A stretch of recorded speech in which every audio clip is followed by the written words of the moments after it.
Hello everyone, গরমের সময় মালাই কুলফি বানাবো না তা কখনো হতে পারে নাকি? তো আজকে বাড়িতে ছিল অনেকগুলো দুধ, সেগুলো আমি বড় হাঁড়িতে ঢেলে দিলাম। আর এদিকে কিছু নিয়েছি কাজু বাদাম, যেগুলো আমি পেস্ট করব না, যেগুলো আমি কুচি কুচি করে নেব।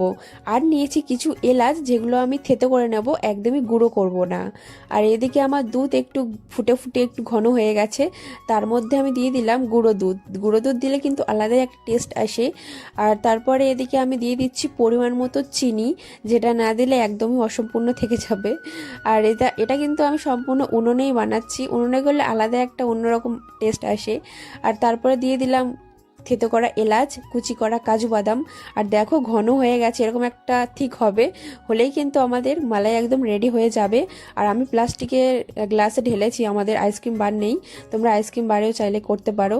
তারপরে ফ্রিজের ভিতর দিয়ে দিলাম, আর এটা কিন্তু একদিন থাকবে, থাকলেই কিন্তু আমাদের সম্পূর্ণ মালাই রেডি হয়ে যাবে।